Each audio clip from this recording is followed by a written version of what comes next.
Somebody turned on a light. It's a faraway light. But I don't have to be alone in the dark anymore. My head hurts. Somebody's here with me. Easy. Lie still. Tell him it hurts. Why can't I talk? Doc, look at me. Look at me hard. See it in my eyes. I need somebody. It hurts me. Help me. He came to a little while ago. Seems to be in a lot of pain. He'd be letting you know it, too, if his jaw weren't bandaged so tightly. Let's control the pain. Quarter grain MS every 4 hours, more often if necessary. Yes, sir. What's happened to me? What am I doing here? When I don't even know where I am.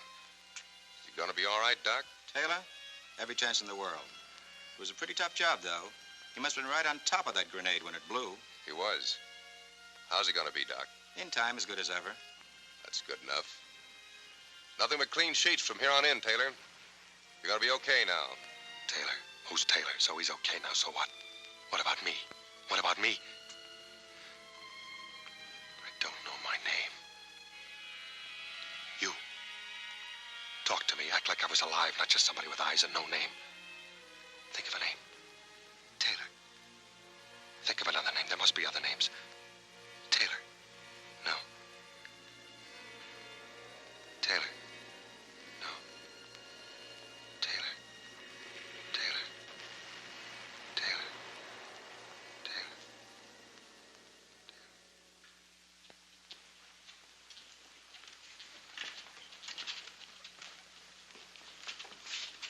Good morning.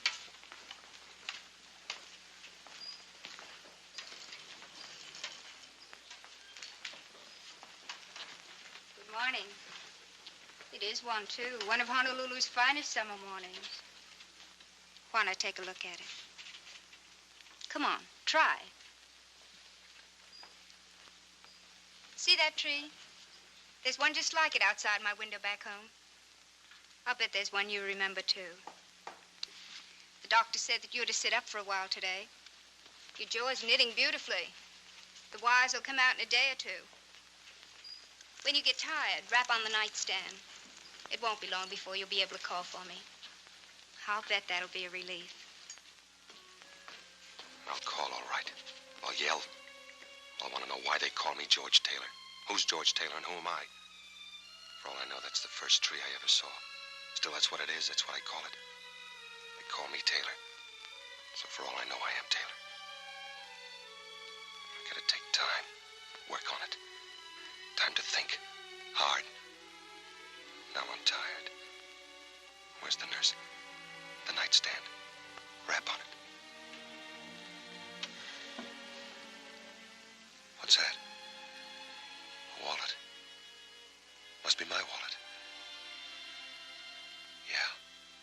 There I am again. That's me, all right. Good old George Taylor. How have you been, George?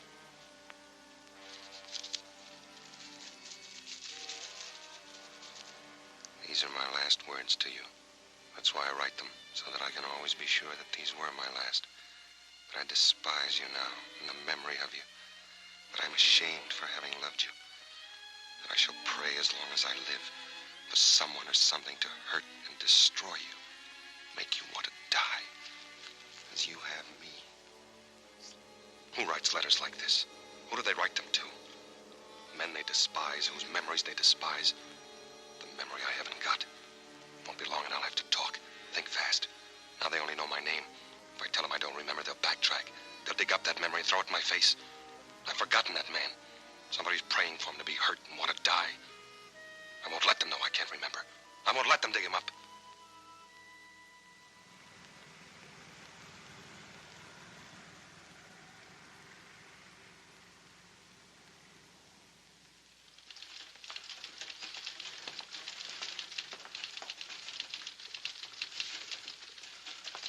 Taylor George W.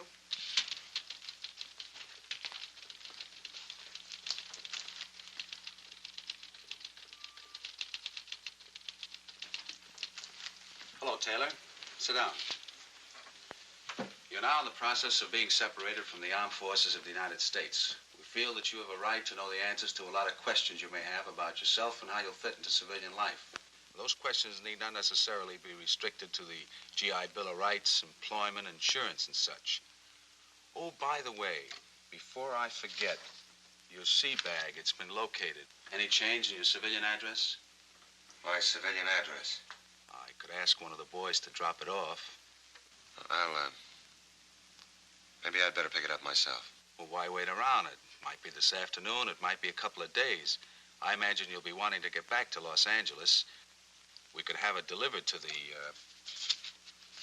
Martin Hotel. Will you be going back there? Martin Hotel. In Los Angeles, yes. I'll be going back there.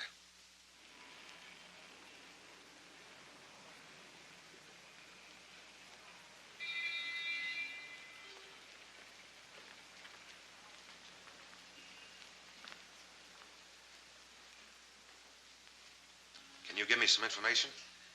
That depends. A man named George Taylor lived here 3 years ago. It must have been in January.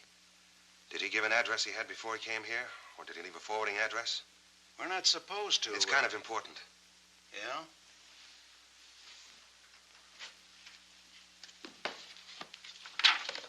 Summer 1942. January 1943. T. Taylor. Did you say George Taylor? Yes. Afraid you have the wrong hotel, son. There's no George Taylor in our books. Well, maybe it was November or February. This runs through from July to July, and there's no George Taylor. I'm sorry, son.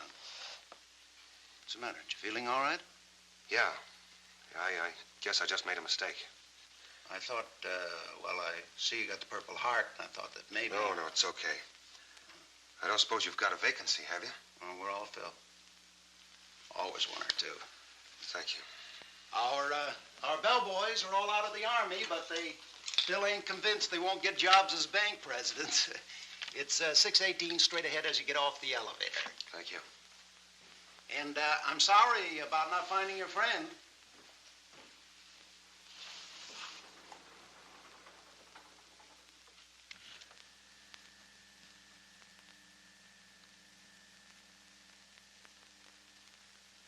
Yeah, this is it, all right. That'll be 1360 storage charges. 3 years and 7 months it's been laying here. Another 5 months and it's been sold for the charges. That's the longest I ever heard of anybody checking a briefcase. Even a trunk. Unless it had a body in it. Hey.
Thank you very much, sir.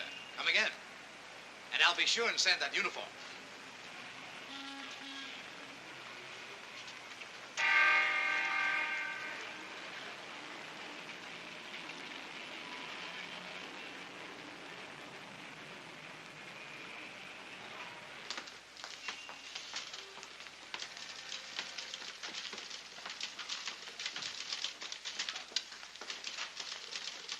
I'm George Taylor.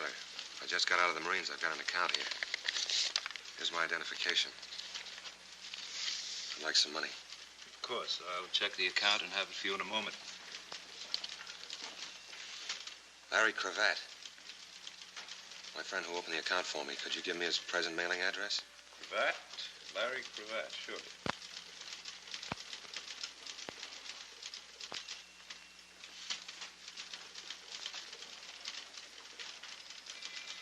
If you will pardon me a minute, Mr. Taylor. Anything the matter?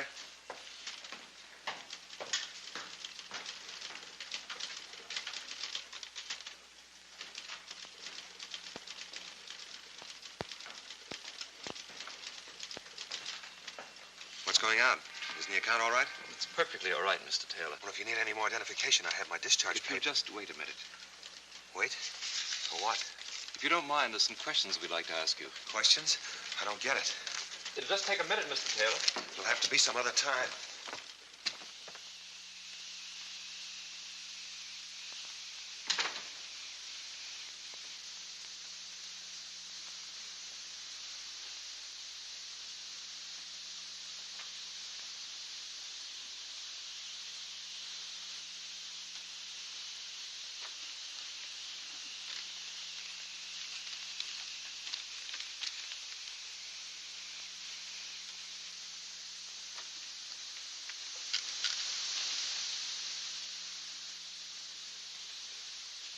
Maybe I can help you.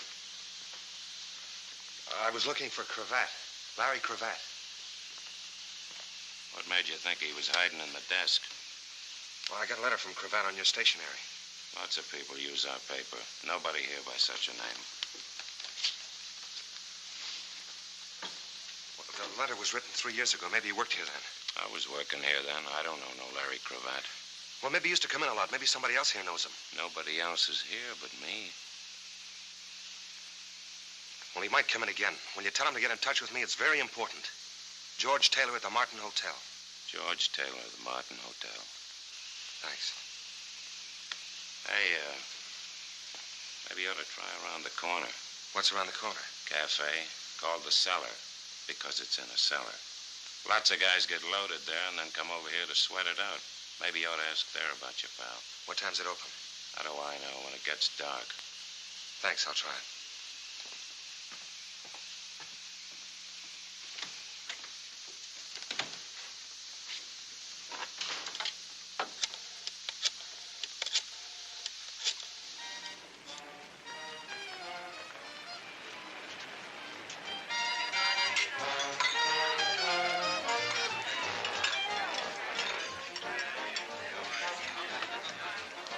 Larry Cravat come in yet, honey? Larry Cravat?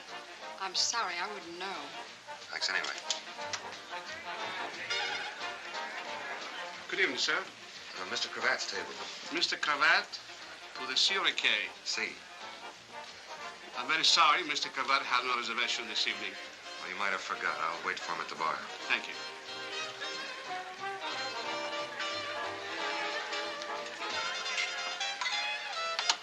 Thank you, Mr. Mitchell. Mr. Mitchell, anybody special? He's a customer. You must know a lot of customers. You must know a lot of names. Enough. What do you have? You name it. Been around here a long time? Ever since they took the bars off the door. A friend of mine used to come in a lot. Maybe you know him. Larry Cravat? I used to know a Larry Cashman, but that ain't Cravat. Well, maybe you could ask around. Maybe some of the other boys would know him. Could be. I'll ask around, Mr. Taylor. George Taylor. I'll ask around, Mr. Taylor.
You forgot to knock.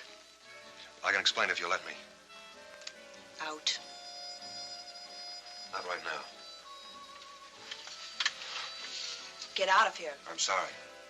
Suppose I yell the roof off. And I'd have to stop you. I bet you'd try at that. You know, I can't make up my mind whether this is a pitch or you're some kind of a nut. But if this is your idea of a pitch, then I know you're a nut. Who owns this place? Who wants to know? I do. This and a half a dozen other spots are owned by a very nice guy named Mel Phillips. He keeps me working. You got a match? He must keep a lot of people working. All kinds of people. Sure. Busboys, waiters, captains, cooks. Characters that sit around on bar stools waiting for me. Is that supposed to make sense? What do you think? In about 2 minutes, a bouncer is coming back in here with no sense of humor. He's a foot bigger than you in all directions. That's what I think.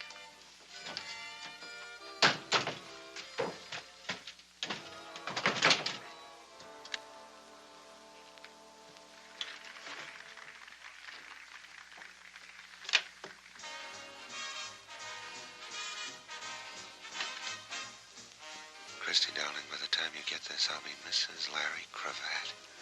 Mary.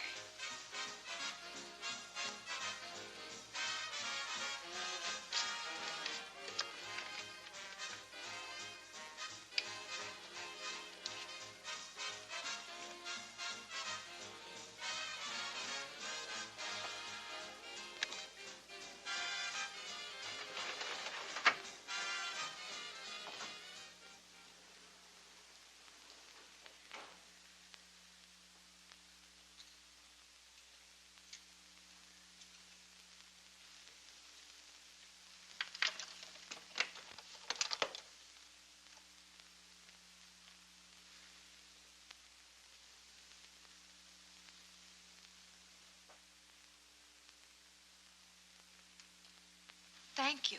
How terribly gauche of me. Not at all. Do you happen to know when Larry will be back? Larry who? Thompson. Larry Thompson. He's my uncle. He lives just down the hall. Sorry, I don't.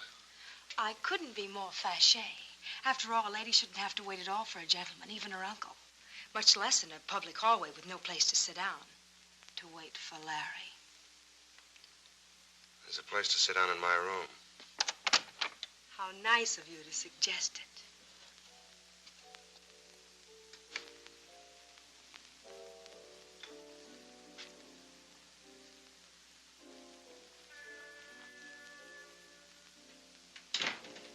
This is rather exciting, unconventional to say the least. Haven't you got a French word for it? Should we just abandon convention and introduce ourselves? My name's Phyllis. Phyllis what? Oh, I imagine it's one of those things. Rich, high-class family wouldn't want it known their daughter waited around crummy hotel halls, is that it? Well, that's putting it a little crudely.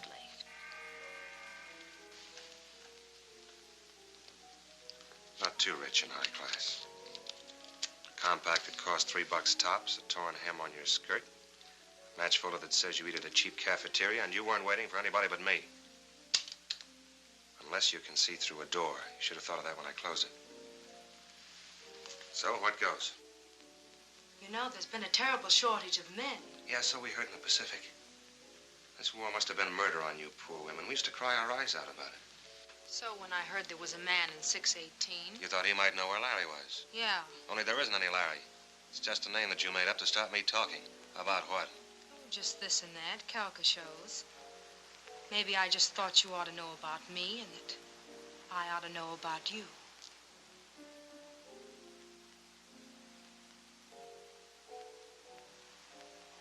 Did you have fun? I've had more fun drinking a bromo seltzer.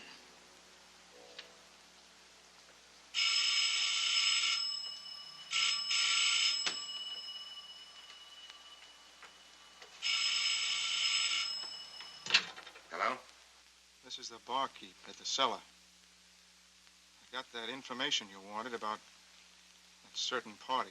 About Larry Cravat? We're closing up now. You come down down here, I can answer some questions. You can answer one right now. Who told you where to reach me? I'll wait for you. Come in the front way. Yeah, but I never told you where I...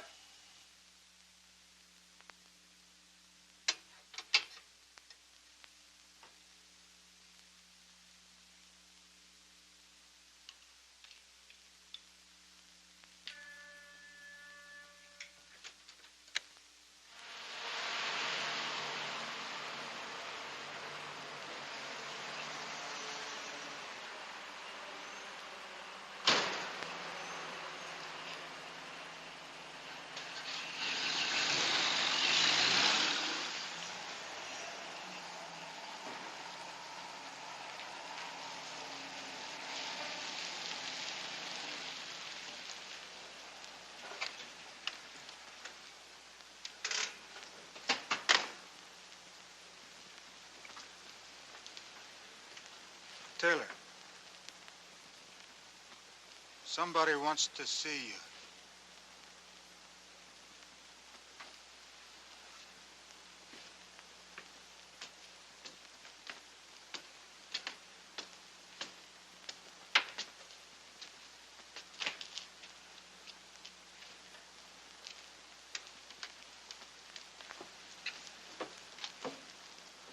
How do you do, Mr. Taylor? Nice of you to come. Please get in. Hubert, open the door for Mr. Taylor. I didn't come here to meet you. True, but I came here to meet you. Professor Einstein, to the contrary, there is just so much time, and every moment gone is a moment gone. Please, step in. Why? Get in the car. The bartender was paid to call you, to arrange this rendezvous. He has long since gone home to his wife, his bed, and his racing form. You and I have much to talk about. What, for instance? Are you being stupid, Mr. Taylor, or stubborn? What, for instance? I can't believe you're stupid. Larry Cravat, then, for instance. What about Larry Cravat? That was going to be my question to you. You tell me. Come. Sit beside me and we tell each other. I'll listen from here. Not stupid, but stubborn.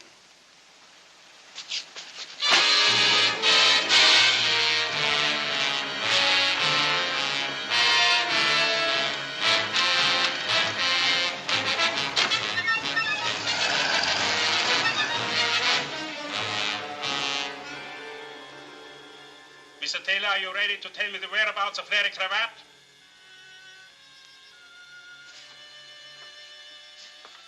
Then will you tell me why you want to know? I'm just looking for him. He's my friend. Larry Cravat has no friends. And you have to stop looking for him. Mr. Taylor, do you understand? You have to stop looking for him. Take him out of here. Dump him someplace. Where, boss? There was an address in his pocket. 723 Gramercy Place. Take him there.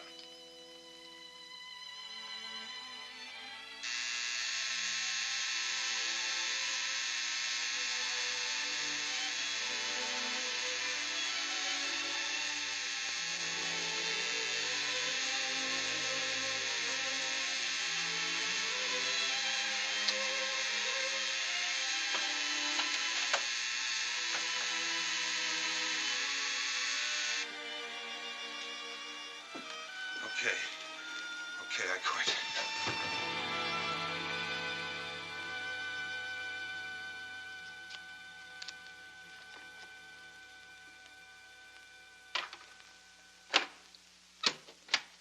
Now what? How does the inside of your mouth feel? Like it's full of raw hamburger. That's just what it looked like. What did they hit you with? Rubber hose. I can't figure you out. You're not an open book exactly. Why did you steal Mary's picture? Well, for one thing, she's married to a man I'm looking for. She's Mrs. Larry Cravat. If you even knew Mary, then what you just said is as dirty and rotten as anything I've ever heard. I don't know her, but if she's Mrs. Larry Cravat, I want to. You can't. I've got to.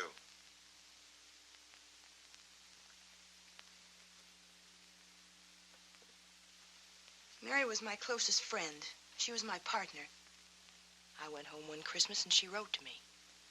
In one letter, she met Larry Cravat. In the next, she was in love with him. The third had that picture in it. I received one more letter from her after that. She waited 3 hours at the city hall, but he never showed up.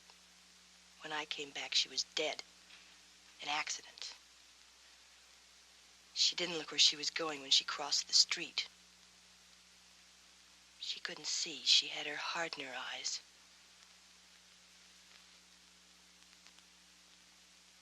I'd like to meet Larry Cravat someday.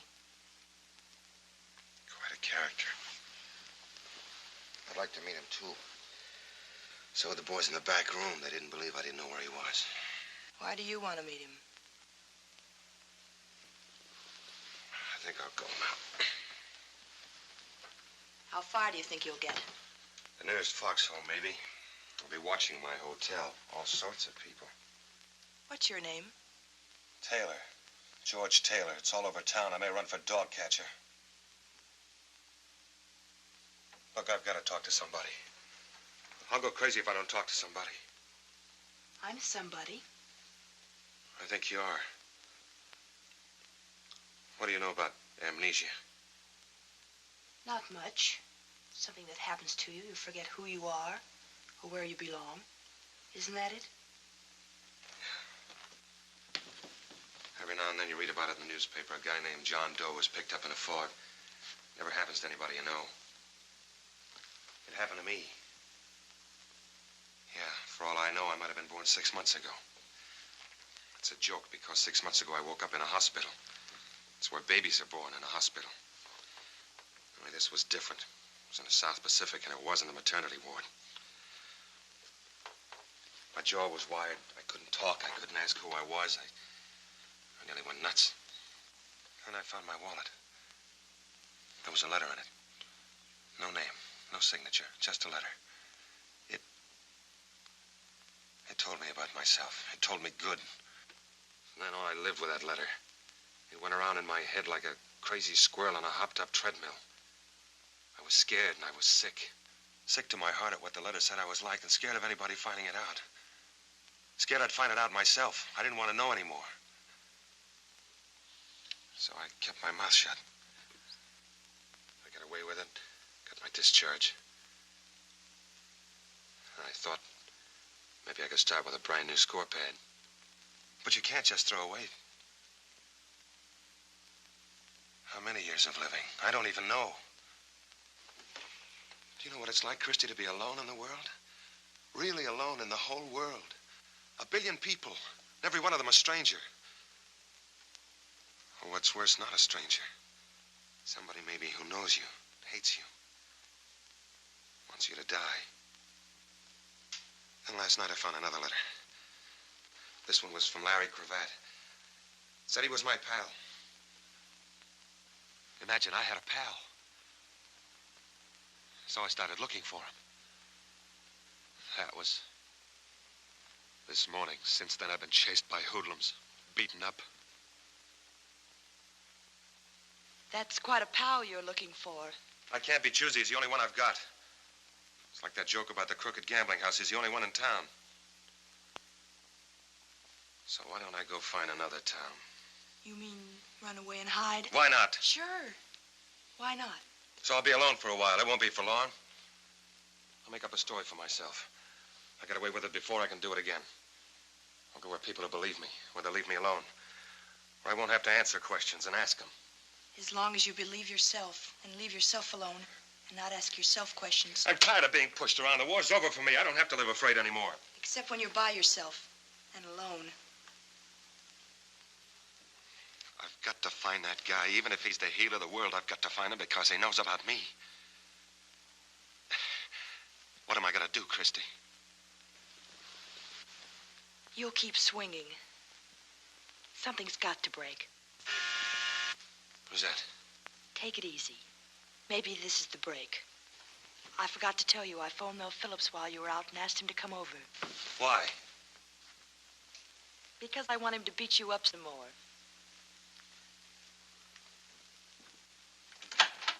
Hi, Mel. Hello, Chris. What's the trouble? It's in there.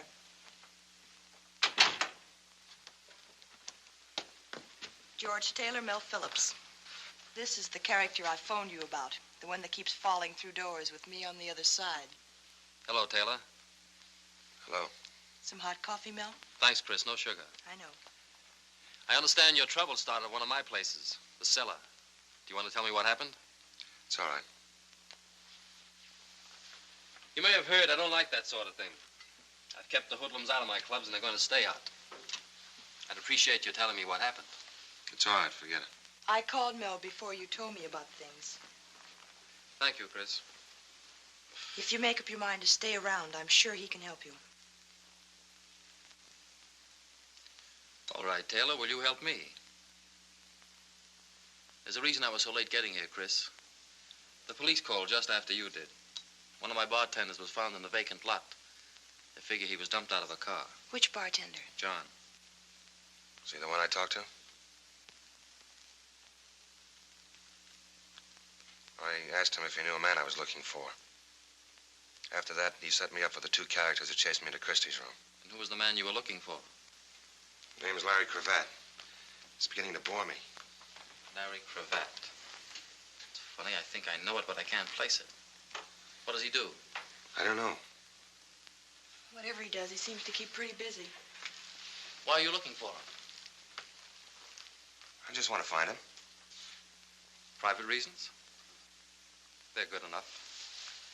Well, anyway, there are two of us looking for him now. There are more than two of us, Mr. Phillips.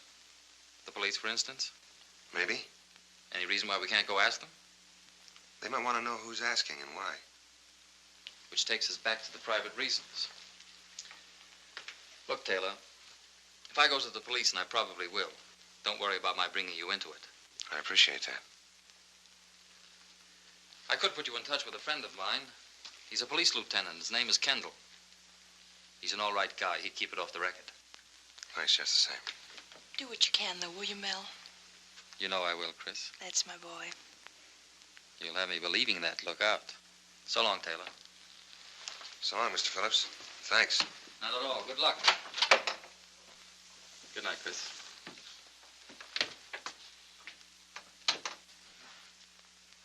Well? He's a nice guy. That's the only kind I know. Except me. I'll go get some sheets for that couch. I can't stay here. Why not? I won't need any sheets. This will do fine. Well, then, I'll see you in the morning. Don't forget to look under your bed. Lock your door.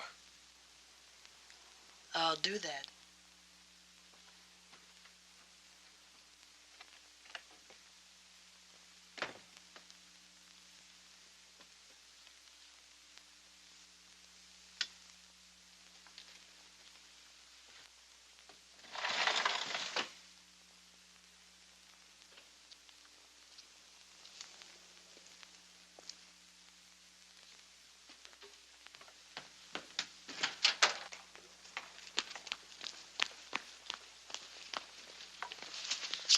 All right, suppose we take a good look at each other.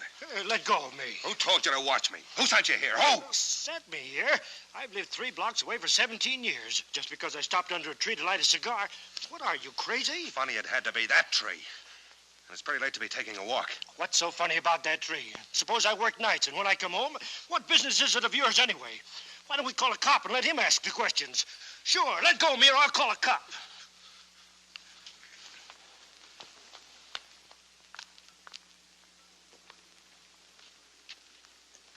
Now what? I can't play along like this anymore. I'm getting the jumps. Chasing shadows. I'll be hearing noises next. Christie, call up Phillips, will you? Tell him I want to talk to that police lieutenant. Kendall.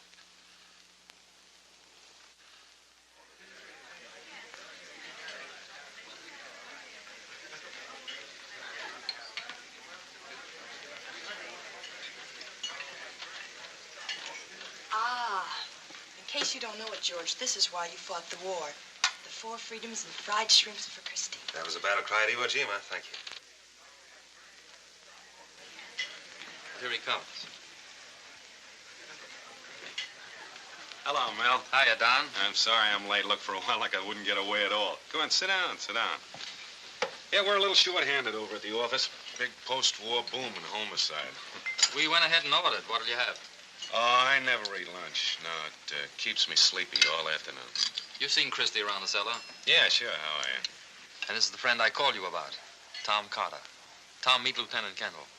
Hello, Lieutenant. Hiya, Carter. Hey, that stuff will kill you. Say, I know what's strange about you. You've got your hat off. It's hard for me to believe you're a detective. You're kidding, but I get that in the level all the time. It's almost impossible to make a pinch without your hat on. They just won't believe you. Well, it's the movies, I guess. If they'd only make pictures where detectives would take their hats off indoors, just like anybody else. I was wondering, Don, whether you could give Tom here some information. Tom Carter, wouldn't it? What about? Would you know anything about a fellow named Larry Cravat? Quite a bit, would you? Not a thing. A pal of mine in the service asked me to look him up about a personal matter. This pal of yours in the service, I suppose he was killed before he could tell you very much about Cravat. That's right. Oh, that's too bad. Do you know where he can be reached? Well, if we did, lady, maybe we'd reach for him. No, he dropped out of sight quite a while ago. We did a lot of looking, but since it was impossible to believe that he was any smarter than us, we decided he'd been bumped off. Now, if you'd have asked me that 2 days ago, I'd have guaranteed that. What happened since 2 days ago to change it? Yesterday, an ex-soldier named George Taylor showed up at a bank with a letter from Cravat. That's why I asked you whether your pal was dead. He acted like he didn't want any part of the place. Hadn't been back to his hotel room since.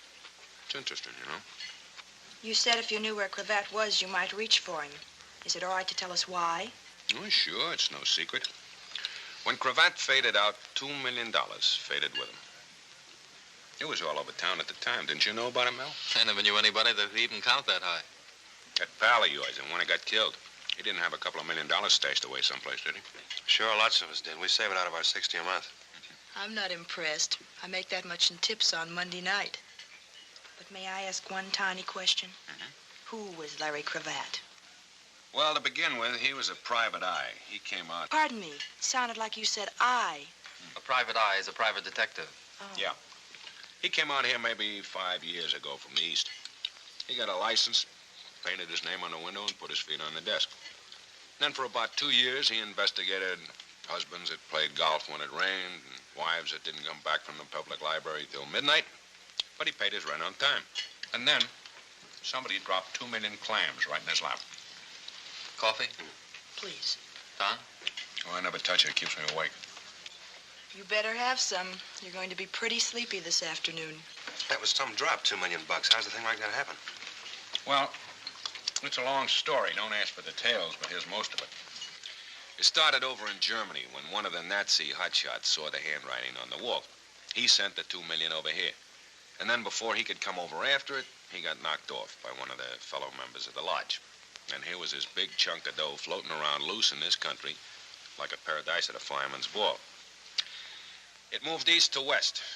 Each time it moved, it left a stiff behind it with his fingers stretched out. The boys play rough for that kind of lettuce, you understand. Somehow, it got to Los Angeles. Somehow, Cravat got mixed up with it. I don't know much more than that.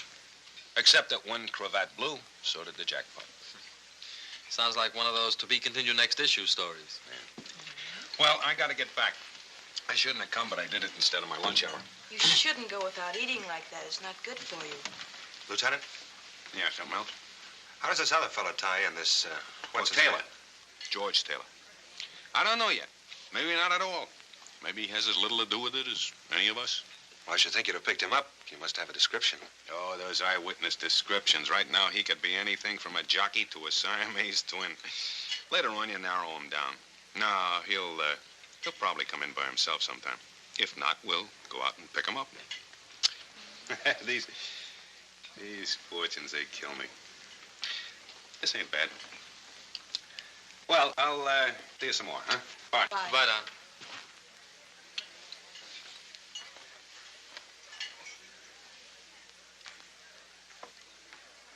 Not bad at all. Confucius say when something smell bad, keep nose clean. Boy, why I certainly fooled him.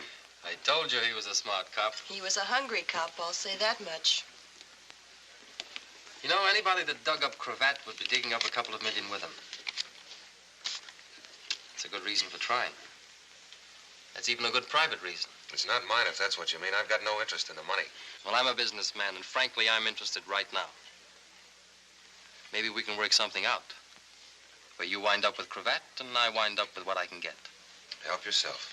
And I wind up with a pair of nylons, I suppose. You name it, Chris, all or any part of what I've got. Speaking as kind of a partner now, I'd like to know a little more about what happened at my place last night. You might ask around about a character named Anselmo. Anselmo? Very polite man with a very wet face. He shut his eyes every time Hubert hit me, then he told him to hit me again. I've heard tell of Anselmo. They say it in whispers. I'm sure he's just a misunderstood boy. Well, of all the nerve, a ticket. And I had lunch with a cop. Seems somebody left a note for you.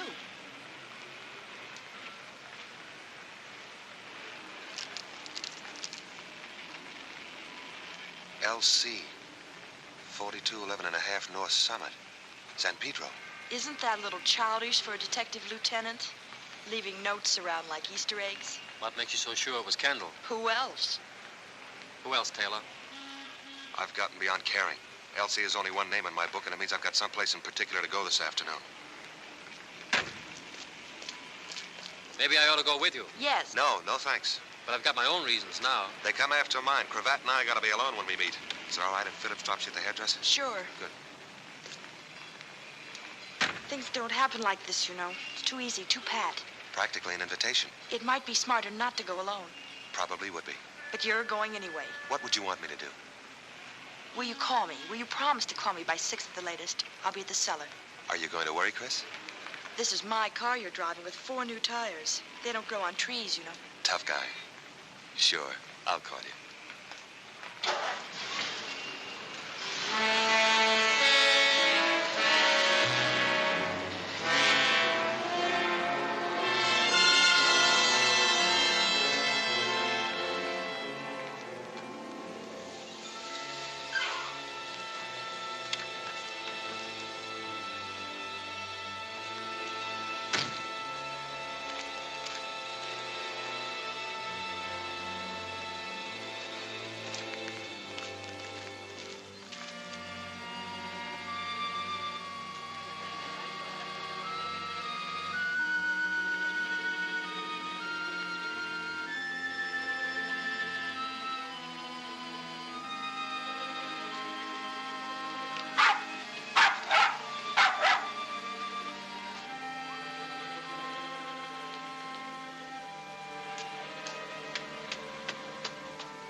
So, what's on your mind? I got a message that Larry Cravat was at this address. Oh, you sure that's the name? You sure it ain't John Smith or Joe Blow or No Head Hennessy? I said Larry Cravat. Yeah, that's what you said. You remembered it. You got a head on your shoulders. Now, take it out of here before I bust it. You're getting a little too excited, mister. Maybe you're Larry Cravat. How do you like this guy? Here, look, it didn't work. Now beat it. You thought that she was home and I wasn't, so I am home. So I answer the door, so you quick ask, does Oscar Fink live here, or do you want to buy a canary? I don't know what you're talking about. That's all, brother. What's going on out here? What's he selling? What's he selling? You wouldn't know, of course. You never seen him before, of course. If it's insurance, I'll take a little on him. Double indemnity. What's that mean? Means if I beat your brains in, I get paid double. Whatever it is, Mr. We don't want any. We haven't got any. I'm looking for Cravat. Whoever he is, we'll look somewhere else. Yeah, look someplace else. Maybe she could suggest where. Gotta have a special place, huh? He wants to know, can you suggest someplace he can look? Doesn't he know I'm a lady? Tell him I busted my crystal ball and he'll have to find one for himself. She busted her crystal ball. You'll have to find one for yourself. Crystal ball? A fortune teller. Ask her which one she goes to. Which one do you go to? Crystal Ball's a fortune teller? Tell him I never use them, and he can go look on Terminal Dock, and if he doesn't find one, he can jump off it. She says, go look on Terminal Dock and then jump off.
There seems to be a feeling of mistrust in the air.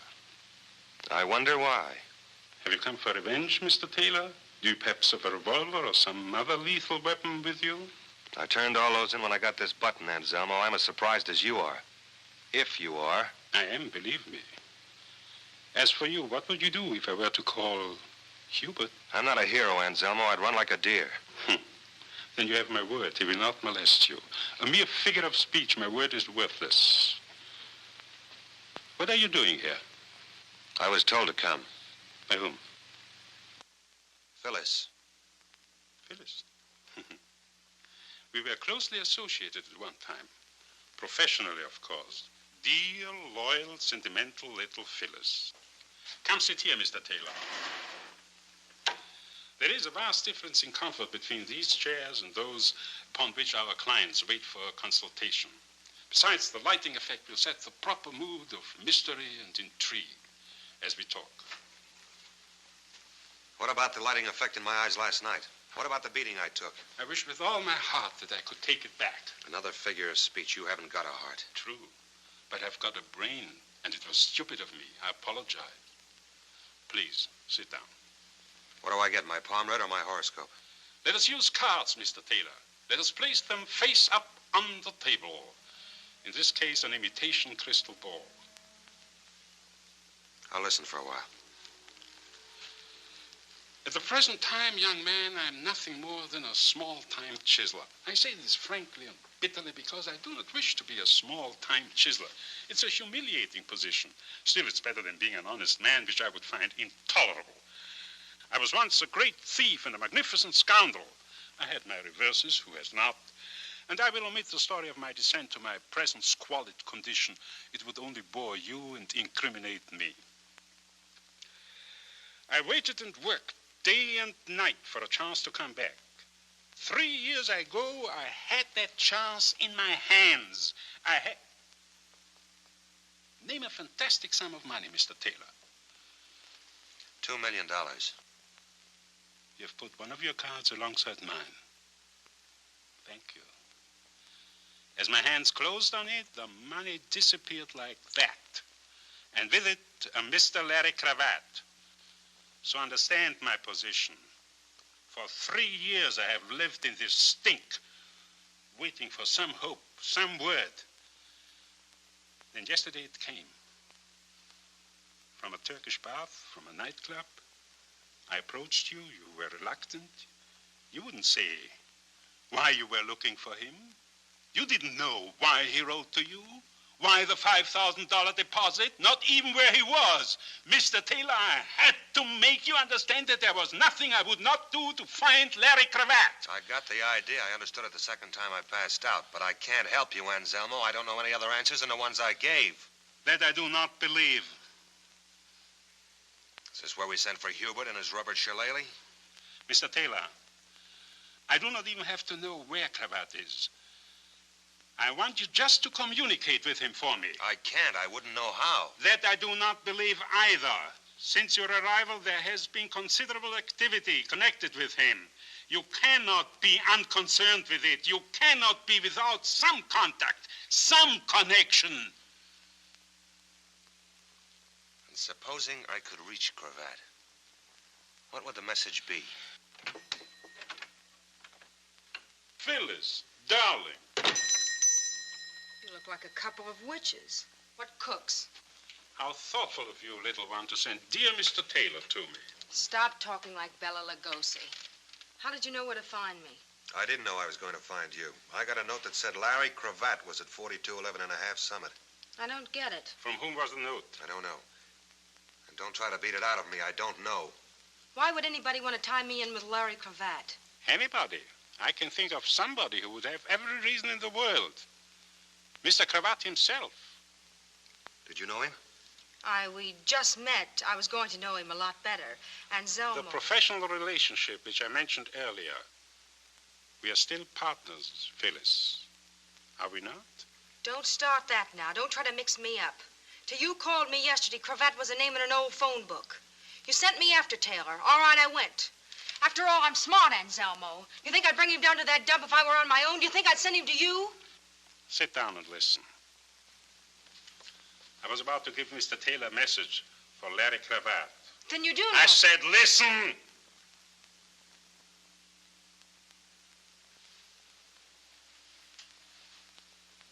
This is what I want you to tell him. That even $2 million is of no use to a man in the electric chair. Suppose he doesn't understand the message. He will.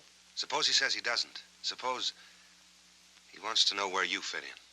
A reasonable question which I will answer.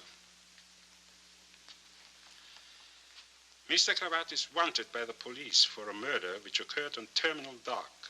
This very dock, 3 years ago. The murdered man was a gentleman from the East, Mr. Steele, I believe. The police have evidence that Mr. Cravat and another man were on the dock that night.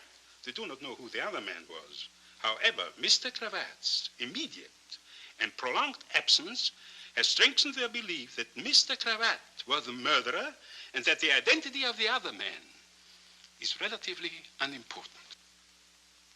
Let's say Cravat knows all that. He still doesn't know where you fit in. For a considerable amount of money, subject to negotiation, of course, I will present the police with the other man on the dock that night. He will confess to the murder and free Cravat of suspicion. How do you happen to know who he is? If he's reluctant to confess, the police will find a suicide and a signed confession, complete in every detail. That might be better in any case. What makes you think Cravat will go for a crummy deal like that? Because it's to his advantage. Because it's probably to your advantage as well. What do you mean by that? Mr. Cravat deposited $5,000 to your account. Why? He was not a charitable man. It is more likely that he was paying for services rendered. What were you being paid for? There is every likelihood that the unidentified gentleman on the dock that night was you, Mr. Taylor. I'm in the middle of nowhere. I'm in betwixt and between. Dark is the starlight above me, never knowing you love me. I go drifting from dream to dream. And so, if I wind up with no one, how can I help but be blue? I'm in the middle of nowhere. 'cause I'm getting nowhere with you.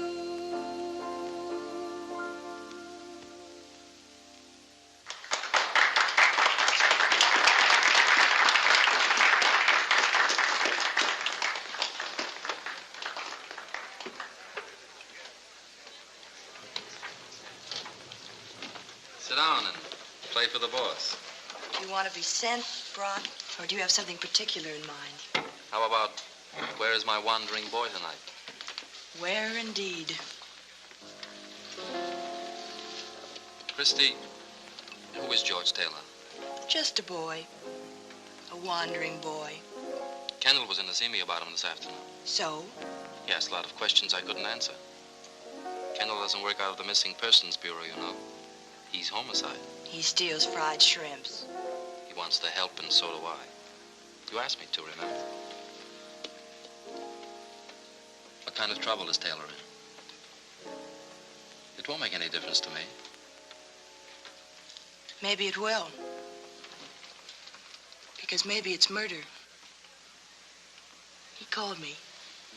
It's a murder that happened 3 years ago. Cravat was mixed up in it, and George thinks maybe he was too. Thinks, maybe? He's not sure. He's got no way of knowing. I don't understand that. Well, don't try, but believe me, he hasn't. I'll believe you. Where is he now? He phoned me a few minutes ago. He's been down at the harbor trying to find out all he could about it. There was a witness to the murder. A man who used to work on Terminal Dock. A man named Conroy. Conroy? Nobody's quite sure what happened to him. George found out where Conroy lived. He's gone to his house. Why? To get some answers to some questions. Makes sense to me. Not to me. Taylor doesn't make much sense to me. Taking a beating to find somebody he doesn't know, running down a 3-year-old murder. Christy, who is he? What's his angle? Where do you stand? Like always, my 2 feet firmly planted in the air. Take my advice and stay away from him. Don't get involved. In any way. Confucius say when something smell bad, make new friends. When something smells bad, believe me, it's in the air like an earthquake. Don't stand too close, Christy. Don't get hurt. In any way. I'm the girl with the cauliflower heart. You think. You're as tough as a love song. You've got your face turned up and your eyes closed, waiting to be kissed. Might not be a kiss, baby. Open your eyes and look around. That's mighty fine advice, Mel, and I'm beholden to you. There's only one thing wrong, though. What? I'm nuts about the guy.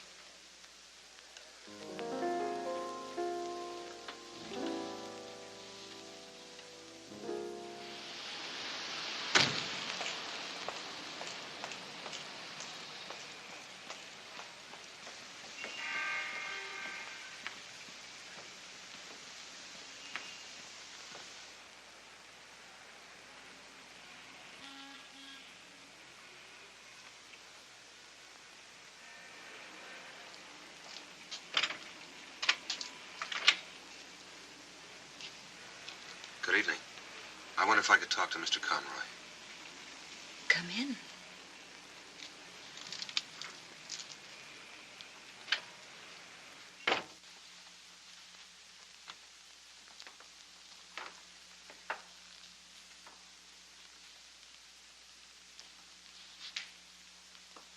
My name is George Taylor. Please forgive me. It was so dark. I wasn't expecting... For a moment, I didn't know you, George. You've met me before? I said I was sorry. Oh, sure. That's all right. Well, won't you sit down? Could I get you something? No, thanks, really. What about Mr. Conroy? You're being very formal, I must say. Father's better, thank you. Better? At least the doctors keep telling me so. I haven't asked for some time. I went for so long, and they kept saying the same thing. There are signs of improvement. But it's been so long. How long? Ever since his accident. 3 years. His accident? 3 years ago. I keep forgetting. You haven't been here. It was on his way to work. So strange. Nobody saw it. They found him lying there. He'd been hit by an automobile. He didn't know. He couldn't remember. They've been trying to help him. He's been there ever since. Been where? Lambeth Sanatorium. Oh, it's very nice. They're very kind.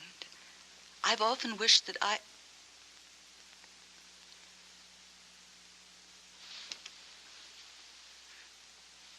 Memories have a way of getting stuck together like pages in a book, haven't they? The story in the paper that morning. A man had been murdered. Father read it aloud to me. I thought that very odd. He seemed pleased and happy. There was someone, he said, who would make us rich, and I would have a new dress. I'm afraid this one isn't very pretty. The man who was going to make you rich. What was his name? I don't remember. Was it Larry Cravat? It was so long ago. I don't remember things well, really. Only certain things. It's so funny. They seem to shine like little lights, and everything around them is dark. You said the Lambeth Sanatorium. Did I? Didn't you? You're going away now. I've got to see your father. You've acted very strangely. Oh, I didn't mean to. It's just that I... You haven't even called me once by my name. It's Elizabeth, in case you've forgotten. I'm sorry, Elizabeth. But it's been such a long time. Yes, it has. And things change, don't they? In time. But time doesn't change. It goes on and doesn't change. I know, because I've watched it. The nights, the days, the nights are always the same. Dawns are always gray, and the days can have different colors. But the nights are black, and they're all empty. No. Only people change. They grow old and ugly and pitiful. Don't stare at me like that. I'm no concern of yours. Really, I'm not. You don't know me. Don't worry. I never saw you before. I lied. I made believe.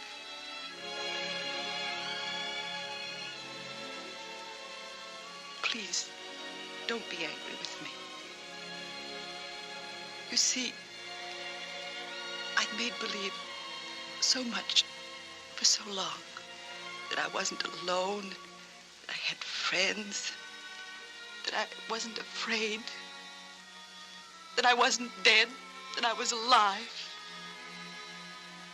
I wanted so to make believe that somebody loved me more.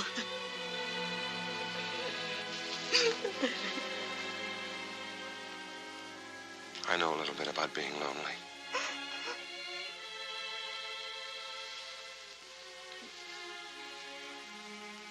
I'll come back to see you soon again, Elizabeth.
Good evening. Good evening. I'd like to see Michael Conroy. Conroy? Oh, I'm afraid you can't see him. Why not? Well, for one thing, it's after visiting hours. Well, I'm his nephew. It's very important. We consider our rules important, too. For another thing, Mr. Conroy doesn't have visitors. Well, he wants to see me. I've been away in the service, the Marine Corps. He doesn't know that I'm back. It'll be good for him to see me. I'm sorry, but I'm not authorized to make exceptions. Then who is? Perhaps if you'd apply in writing. Well, I want to see him now. Who do I have to convince? I'll speak to Dr. Grant.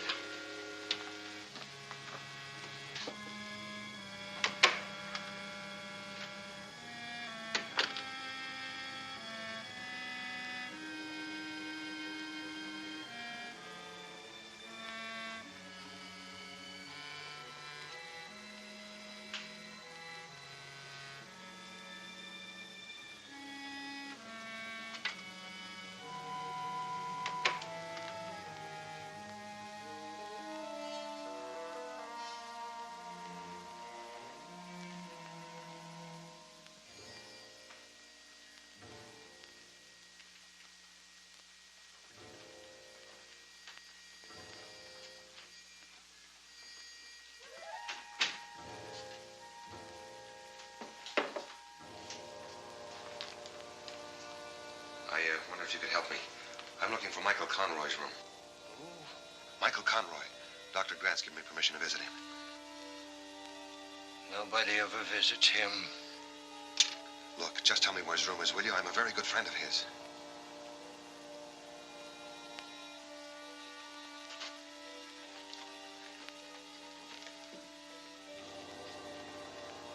You're a friend of Michael Conroy?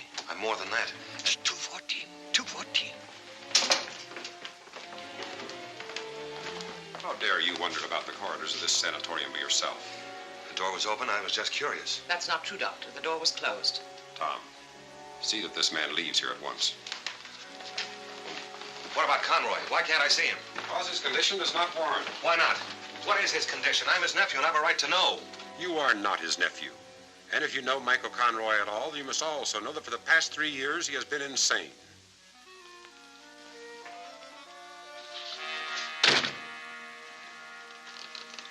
Out.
didn't see it. It came out of nowhere. My head hurts. Are you Conroy? Michael Conroy. My daughter, she'll worry. Will someone? Her name is Elizabeth, and we live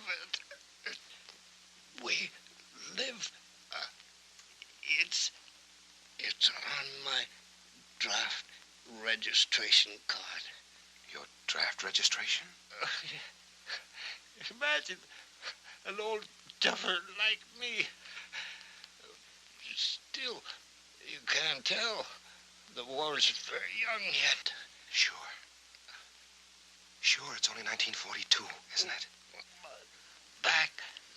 Now, my back's beginning to hurt. Conroy, the other night, a couple of nights ago maybe, a man was murdered on the dock. You saw it. Yes, I saw it. Do you remember who did it? Was it Larry Cravat? I heard the shot, and then another shot, and I was afraid, and I hid. There was some running, and then there was quiet.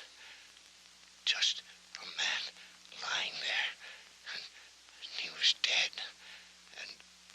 And there was a suitcase. He dropped it. Who dropped the suitcase? One of the men who ran away. Larry Cravat? I hid it under the dock, up in between the pilings. Nobody ever goes there. He'd have to pay me for it. I'd be rich. That was clever of me. You said Cravat was there. Which was he? Did the three men arrive together? The one with the suitcase, did he do the shooting? Conroy, look at me. Was I the man with the suitcase? Did I do the shooting? Look at me.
Hello there.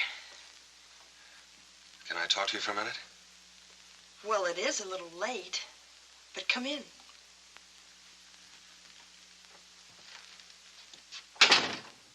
You fixed the bed for me. Well, as a matter of fact, what with the housing shortage and all, I left my name at the USO in case any soldiers or sailors... You've been waiting up for me to come home. I just thought... Anyway, there's some sandwiches over there with their toes curled up. They're for you, too.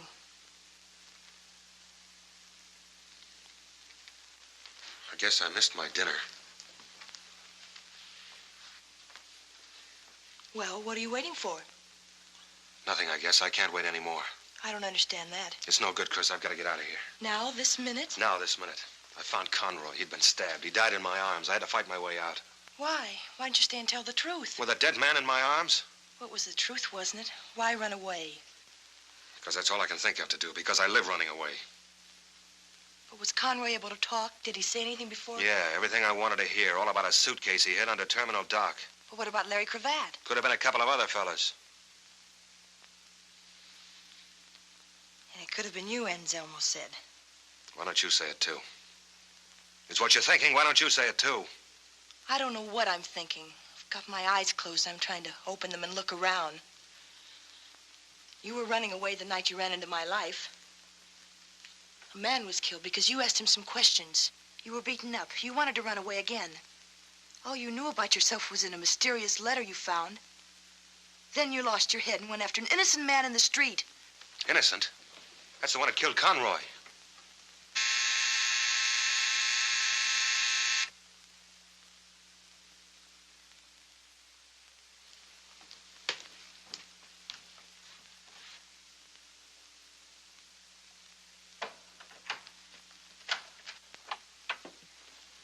Hello. Hello. I've come for George Taylor. You must be a little mixed up. This is my house, and I'm not George Taylor.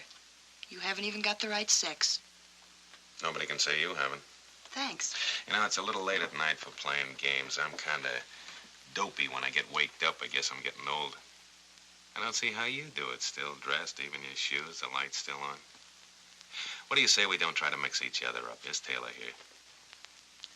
They're both in the kitchen, he and Adolf Hitler. You'll get promoted for this, Lieutenant. Yeah, it's a good one. I guess I was a little stupid about that, Taylor. I figured he was getting pushed around, didn't know who by. That's why I left that note in your car. I thought that he'd take one good look at Phyllis and get off the merry-go-round. I'll tell him if I see him. No, don't. It'd just make him feel bad. See, it looks like he killed a man tonight, a man named Conroy. Well, I'm sure glad he isn't here. I'd hate to pick him up here. That way you'd be mixed up in it. Newspapers, all that. Those maniacs with the flash bulbs. Well, if you do see him, tell him I'll be down at the station for a couple of hours yet. If I see him. Yeah. Good night.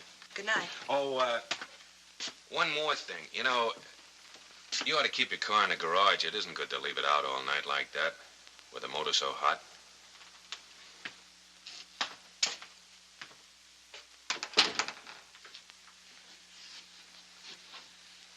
I was coming out when he stopped me by talking about you. He knew it. He knows everything. He's the original seeing eye. 2 hours. That's not much time, or is it? It's enough. Turn out the lights while I get a coat.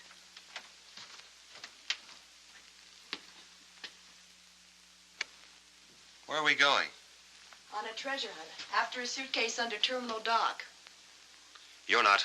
You're staying out of this. Remember what Confucius said. Now you listen to me. If it turns out that in your whole life you ever killed anything bigger than a horsefly, then I'm crazy and I want to be locked up. Tell that to Confucius.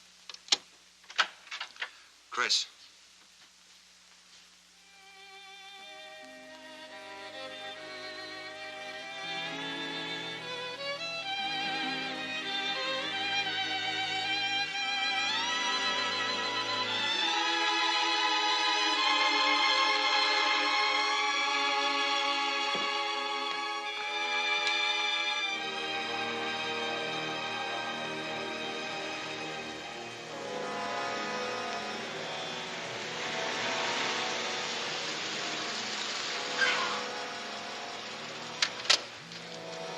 Chris, this looks a little bit rugged. Maybe you better take the car and go home. Come on.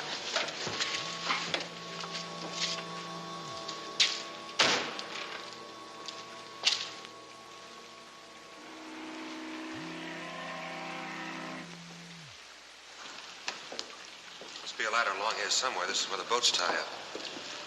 There's one.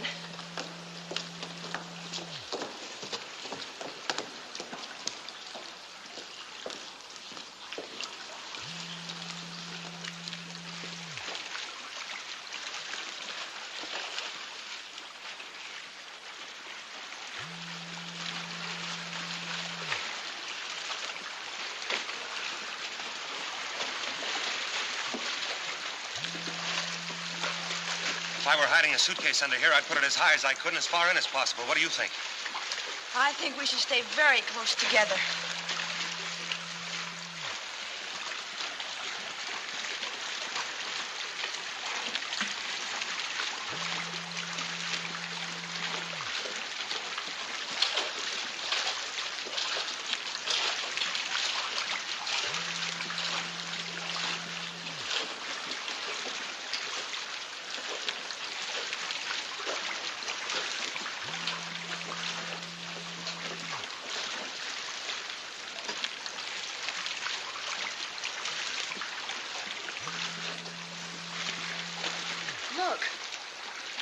I see something. I'll go see.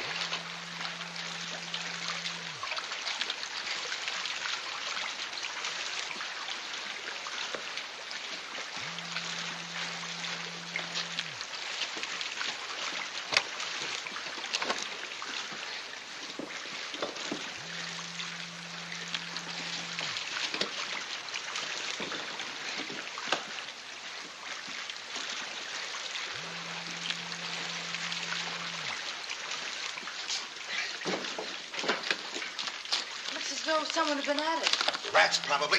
There's some things I'd rather not know if you don't mind.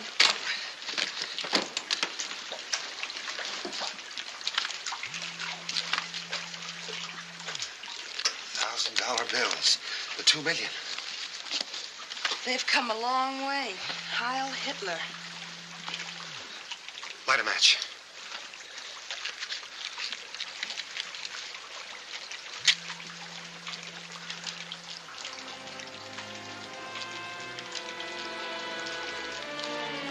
Light another one, quick. W. George Taylor. George Taylor. George Taylor. Meet Larry Cravat. Larry Cravat. George Taylor. I won't bother trying it on. I don't need a memory to figure this one out. A murder, a couple of quick changes, clothes and name, and then the hideout. With a brand new war on, what better place than the service? This doesn't prove anything, you know. Then maybe you ought to read this letter now. The one I found in the hospital, the one that told me... Here, read it.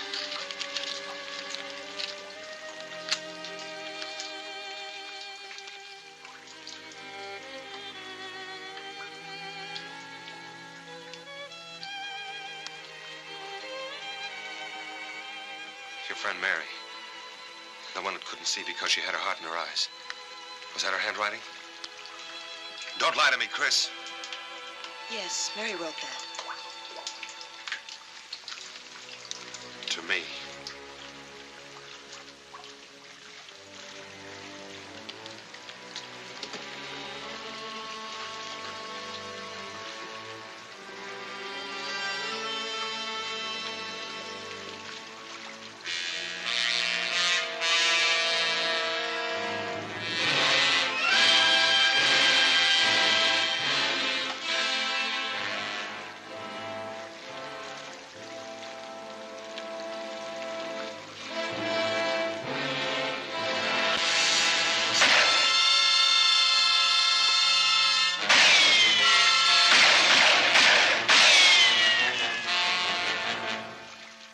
Wait a minute. That was 6. Might be an automatic. Now.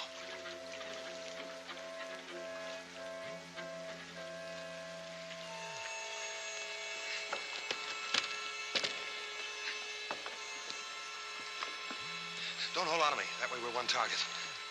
Come on.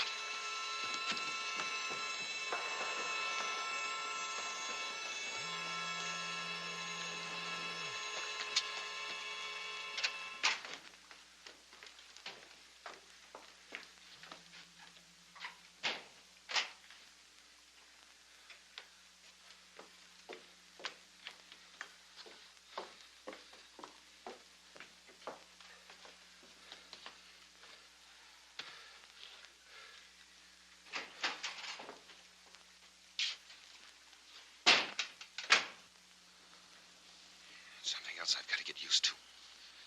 Jumping out of my skin every time a door opens. Try to remember. Try to remember, George. Larry. I've got a tailor named George. I can remember that much. Darling, look. Don't call me that either. That's something else I remember, too. Even if it didn't happen to me, but to a guy named Taylor. That's who you are. That guy. I'm Larry Cravat. And I killed a man on that dock 3 years ago. I don't know who he was, but I killed him and I dropped the suitcase and ran away. But Supposing the other man killed him. Supposing you just ran away. The other man? The one you thought you might have been. Who is he? I haven't got time to start that all over again. My 2 hours are nearly up. Do you think you could ever have killed anybody? I know about George Taylor. No. But I can't speak for Larry Cravat. For me. I can. The answer is no. Thanks for your vote. Just because you've got another name. Even if you wipe out a man's memory, doesn't it stand to reason that his brain is the same? That his standards are the same? You didn't think much of him? I never thought of him as a murderer. And he could have changed for the better, too. 3 years of work can change a man. You're making a nice try, Chris, but that isn't the way I've heard it. They say I killed a man. And they say you killed Conroy, too. Did you? No, but I can remember that, and I can't remember anything else. Don't make me try anymore, Chris. I'm too tired. Don't make me try anymore.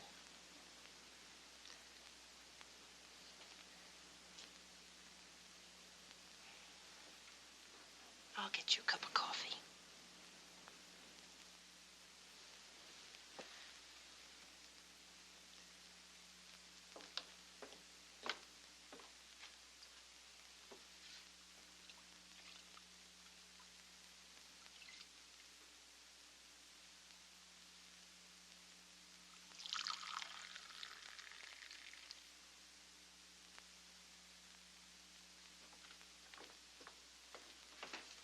Here, hold on to this cup.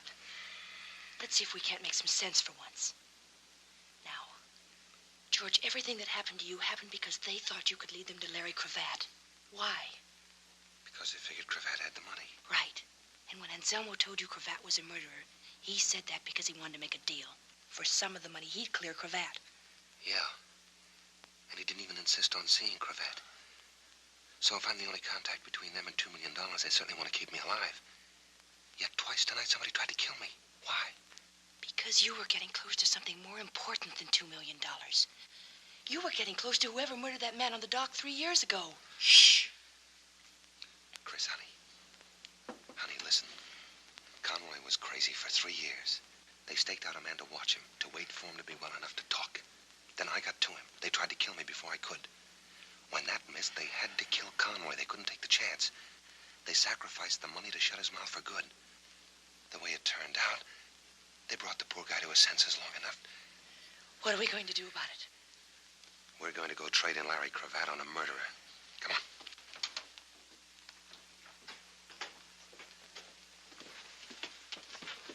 Going so soon? We just came in to be saved. There's more to it than that, young lady. I wonder if you could do me a favor, sir. Gladly, my boy. This suitcase, could you call a messenger and have him delivered to police headquarters?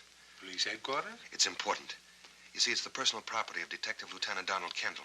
He's the one with his hat off. I know Lieutenant Kendall, young lady. In that case, my boy, I'll be very glad to take it over myself right now. And please accept this as a donation. $10? Thank you. Thank you very much. Chris. How long do you think before you can forget the guy that Mary wrote about in a letter? Funny you should bring that up. I haven't thought of him once. I keep remembering what it must have been that she was in love with.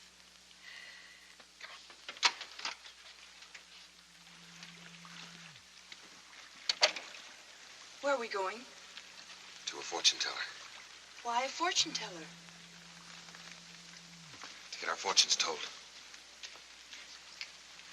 Well, but isn't Hubert? Can we drop you anywhere, Hubert? We're gonna walk. Walk? Which way? Straight ahead.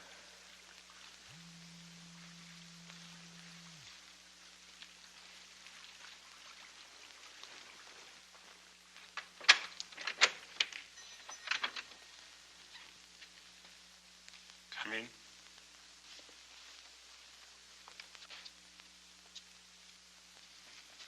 Oh, it looks a lot more cheerful in here. What's happened to the Fu Manchu lighting effects? I think the time has come to throw all the light we can on the matters concerning us.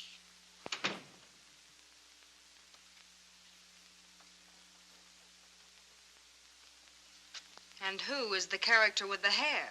This is a Miss Smith. I get it. If it's around, I'm sure you will. Oh, we're having repartee, are we? We are not. Now that we are all here... But we are not. Aren't you confused, Mr. Taylor? Not anymore. Sit down, Chris. The reason for this informal gathering was the news on the radio tonight that you are wanted for murder. That's not news. You might say the police have a priority on you. It is therefore necessary that we conclude our business at once. Mr. Taylor, where is Larry Cravat? Shouldn't that be Mr. Cravat? Where is George Taylor? What do you mean? You wanted to see Cravat, all right? You're looking at him. You're crazy. Remember, I had my face pushed around at Okinawa. The docs patched me up. Well, Phyllis? I don't know. It could be. I don't know for sure. After all, I only met him once. I'm Larry Cravat. You can take my word for it. I do. Then he knows where it is. Don't let him waste no more time, boss. He'll talk. Well, what do you know? Hubert said 3 whole sentences. Hubert! Open up. I know they're here and I want in. Open up.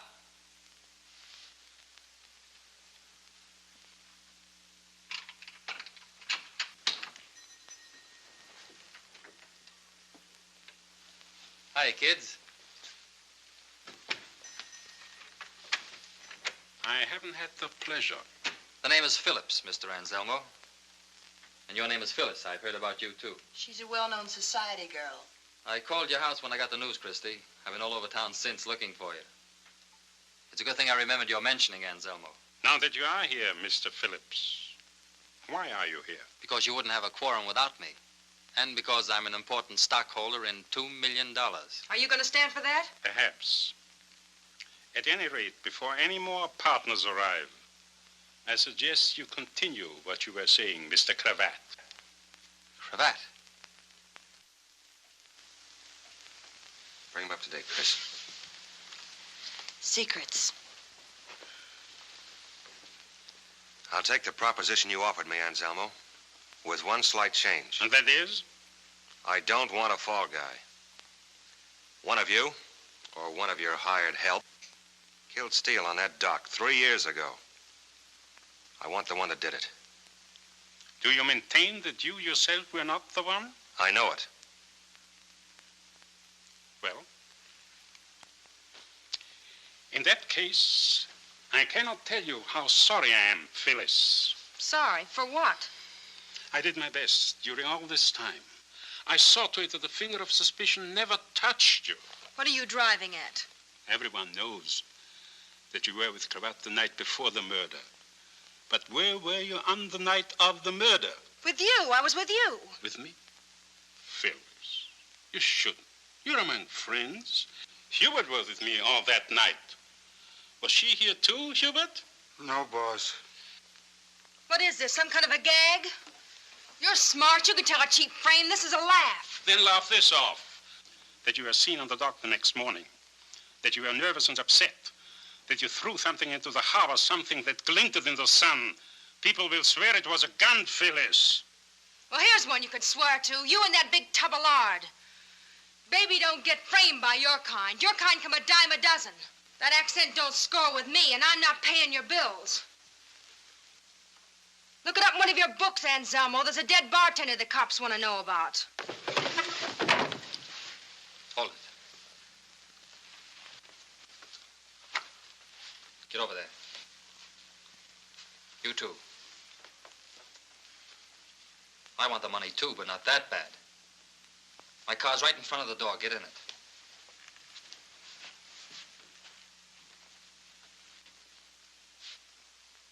Give me the key.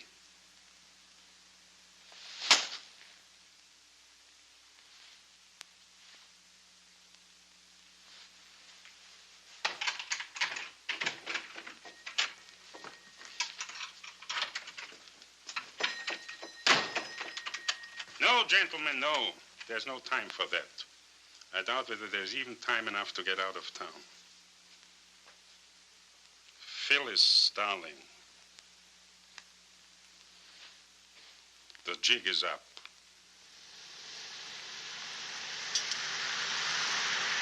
My car. We forgot it. We'll get it later. We're practically at the cellar now. I'll open it up and we'll have a drink. I could use one. No, I wouldn't say no. Be careful. Don't trip over any of the customers they forgot to clean out. It's a long time since I've worked behind the bar. You gotta promise not to tell the union. I'm 12 years behind on my dues. Sit down.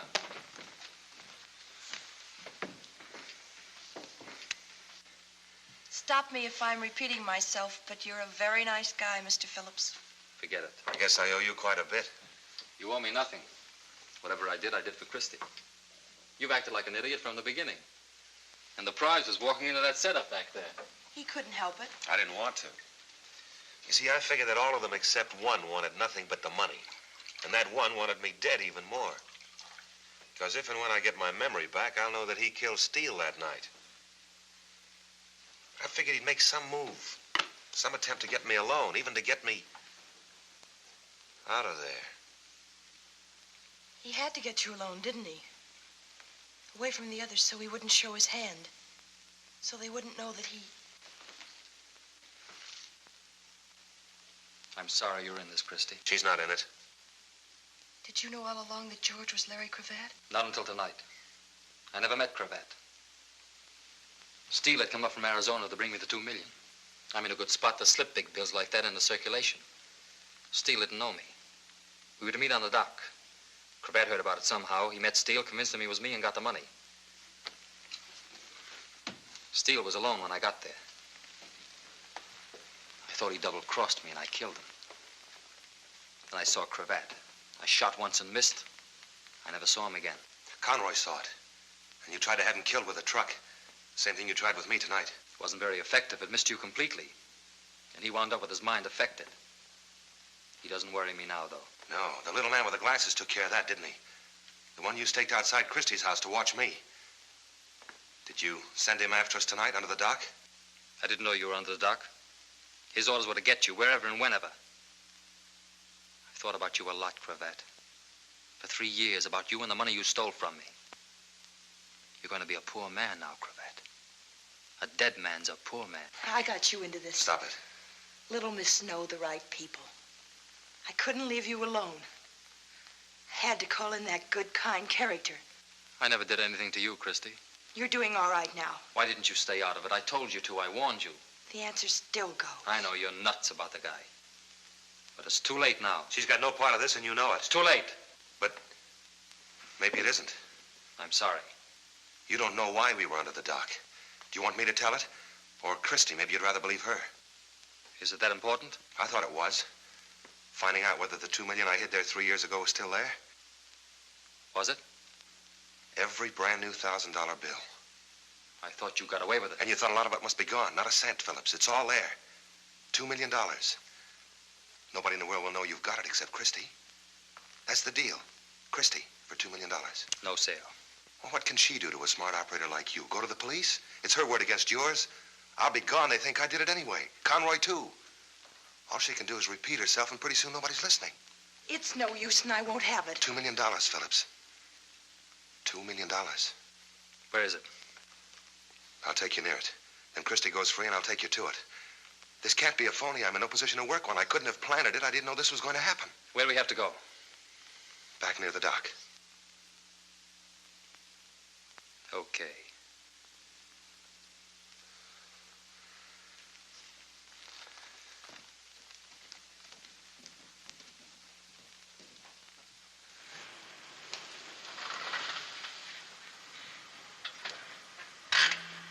Where do we go? A couple of doors down. Leave the motor running.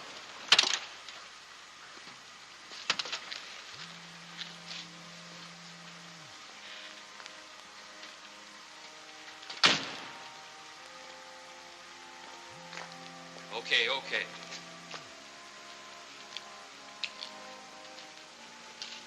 Back in the car. But the money's inside. Do as you're told. What about Christie? She goes too. You won't get the money. Yes, I will. I know where it is now. I'll come back for it later. Get in the car, both of you.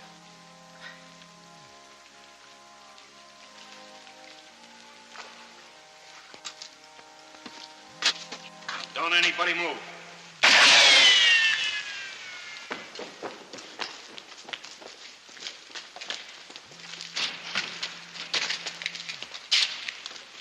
it look like, Mac?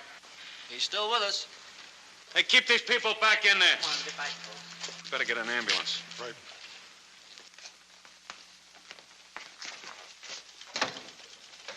Get that stuff copied as soon as possible. Yes, sir. Did Phillips tell you everything you wanted to know? Yeah, with full details. It'll make better reading than Forever Amber. And will he live? As if I care. Well, if I could only learn how to shoot straight, maybe I could save you taxpayers some dough. But I always close my eyes. It's for you, Lieutenant. It's Mac. Yeah. Hello, Mac. Oh, the little man with the glasses. He used to work as an attendant at the Lambert Sanatorium. Lambeth Sanatorium, make that. Yeah, you can start from there. You got all the others. That's good. Okay. I'll see you. So, you know, that was a pretty sharp piece of thinking you did, bringing Phillips back to that mission. You knew I'd backtrack on that suitcase, didn't you? Well, the spot we were in, I had to think sharp and talk fast. You must have been a pretty good Seamus, Cravat. Seamus? Seamus is a private eye. Well, at least it looks like I kept my nose clean anyway. Yeah. You think you'll go back to it? No, thanks. See, 3 years of war can change a man. That's what I always say. Well, if I can be of any help to you, just let me know. Thanks. I'd like to drop around and see if you don't mind. There's still a lot of questions I want answers for. I know the answer to one, but you haven't asked it yet.